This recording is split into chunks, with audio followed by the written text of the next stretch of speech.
रात को अचानक राधिका मौसी को किचन से कुछ गिरने की आवाज आई। उन्होंने बाहर निकल के देखा तो किचन में उन्हें कोई सफेद साड़ी में दिखा। वो चीख पड़ी, हे भगवान, आलतू जलाल तू आई भला को टाल तू, आलतू जलाल तू आई भला को टाल तू। राधिका मौसी को चीखते सुनकर श्रवण बाहर आता है भागते हुए। अरे माँ, क्या हुआ? क्या देख लिया? दादी माँ आ गई क्या सपने में? अरे बेटा, रसोड़े में देख तो कौन है? श्रवण रसोड़े में झांक कर देखता है और उसे कोई नहीं दिखता अंदर। अब रसोड़े में तो कोई नहीं है माँ। कोई सफेद साड़ी में नहीं है क्या? नहीं माँ, कोई भी नहीं है। चिल्लम चिल्ली की आवाज सुनकर काजल भी वहां आ जाती है। अब क्या हो गया माँ जी? अरे बेटा, रसोड़े में एक चुड़ैल थी सफेद साड़ी में। अरे क्या कर रही थी वो अंदर? अरे बताया नहीं, कल आएगी ना तो पूछ लूंगी। चुड़ैल जी, आपका क्या प्लान है? माँ जी, रात बहुत हो गई है, आपने कोई बुरा सपना देखा होगा, चलिए सो जाइए। राधिका मौसी सोने तो चली जाती है पर उनको रात भर नींद ही नहीं आती। वो कुछ भी उलझुल बातें सोचने लगती है। कहीं चुड़ैल की वजह से तो घर में टेंशन नहीं हो रहा, कहीं उसी की वजह से तो वो दादी नहीं बन पा रही। सुबह जब राधिका मौसी रसोड़े में छानबीन करती है तो पाती है कि नींबू का अचार गायब है। चुड़ैल नींबू का अचार ले गई, मुझे तो ठीक नहीं लग रहा कुछ। चुड़ैल को भी पता है कि जिंदगी का असली मजा तो खट्टे में ही है। राधिका मौसी झट से श्रवण को फोन कर देती है। बेटा, मुझे समस्या समझ में आ गई है, हमें एक तांत्रिक की जरूरत है। अरे क्या बोल रही हो माँ, तांत्रिक की क्या जरूरत है? आप पूजा पाठ तो कर ही रही हो ना। आलतू जलालतू मंत्र सारे फालतू जैसे कुछ मंत्र पढ़ो, चली जाएगी अपने आप चुड़ैल। अरे नहीं बेटा, कभी चुड़ैल को कम नहीं समझते। अरे तुझे पता भी नहीं चलेगा कि कभी वो छल करके काजल की जगह घर की बहू खुद बन जाएगी। क्या माँ, कुछ भी बोल रही हो? कहाँ काजल और कहाँ चुड़ैल? वैसे एक बात बताओ, काजल को अगर गाने के लिए बोल देना तो चुड़ैल काजल की आवाज सुनकर घर तो क्या धरती लोग छोड़कर चली जाएगी। तुम ना पढ़े लिखे बच्चे हर चीज को मजाक समझते हो। तुम रहने दो, मैं खुद ही तांत्रिक को बुला लेती हूँ। अच्छा सुन, शाम को इमली लेके आना। क्या है कि चटनी खाए बहुत दिन हो गए है ना। नहीं माँ, इमली तांत्रिक से ही मंगवा लो ना, आटा वगैरह भी उसी से पिसवा लेना। देखो मुझे काम करना है।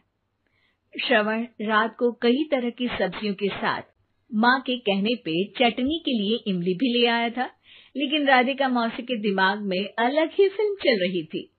उन्हें अब सिर्फ शक ही नहीं यकीन होने लगा था कि शायद चुड़ैल ने श्रवण पर अपना जाल बिछा दिया था, जिस वजह से श्रवण उनकी बात ही नहीं मान रहा था।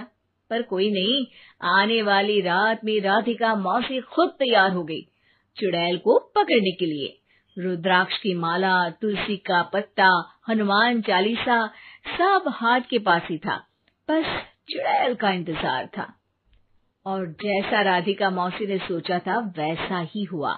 वो चुड़ैल उस रात भी आई, पर वो राधिका मौसी से तेज निकली और राधिका मौसी के उससे पकड़ने के पहले ही वो भाग खड़ी हुई। जरूर बहू पे साया है उस चुड़ैल का, तभी तो श्रवण के कमरे में गई है। और अगली सुबह राधिका मौसी पिछली रात हुए हमले में किन चीजों का नुकसान हुआ उसका हिसाब लगा रही थी। उनके खेमे से एक आम के अचार की शीशी भी गायब हो चुकी थी और वो इमली भी जो कल श्रवण लेकर आया था। राधिका मौसी इस बारे में सोच ही रही थी कि श्रवण जल्दी से रसोड़े में आकर दवाइयों की पोटली ढूंढने लगता है। अरे बेटा, क्या हो गया? अब माँ, वो काजल की तबीयत खराब है, बहुत घबराहट हो रही है उसे। हे भगवान, मैंने पहले ही कहा था कि तांत्रिक को बुला लेते हैं, पर नहीं, अब देखो उस चुड़ैल ने काजल को अपने वश में करना शुरू भी कर दिया है।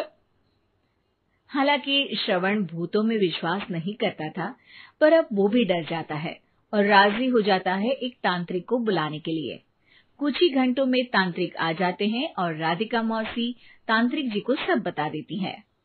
घोर संकट, घनघोर संकट, चुड़ैल को मारू जोर चाकट, ओम भट स्वाहा खटखा के आहा। अरे ये क्या मंत्र है? मेरे खुद के ओरिजिनल मंत्र है, कल रात को ही लिखे हैं, अच्छे लगे तो दाद चाहूंगा। एक और मंत्र सुनो। अर्ज किया है आब्राकडाब्रा, दिल्ली बम्बई आगरा, चंदा मामा सोवरले सुरन मामू जारा। ये मंत्र है? अरे कोई 40 वालीसा पढ़ो ना। वक्त कम है, 40 नहीं पड़ेंगे, 20-25 में काम चलाना पड़ेगा। अलग निरंजन जाके लंदन, मुफ्त का मंजान घिस मेरे नंदन। अरे जल्दी करो तांत्रिक जी, जल्दी करो। तांत्रिक अपने उल झलूल मंत्र पढ़ने लगता है। श्रवण को तांत्रिक पे शक होता है।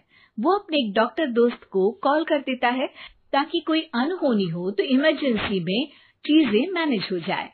तांत्रिक धुनी रमाता है, जिसकी वजह से कमरे में काफी धुआं हो जाता है और जिसकी वजह से बहू की घबराहट बढ़ जाती है। अब भागेगी चुड़ैल। हाँ।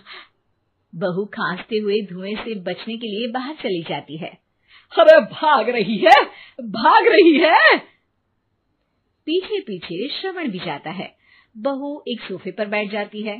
तभी डॉक्टर दोस्त आ जाते हैं और श्रवण को पानी लाने के लिए कहते हैं। थोड़े चेकअप के बाद डॉक्टर कहते हैं, मेरे हिसाब से जाप का काम पूरा हो गया है। क्या मतलब?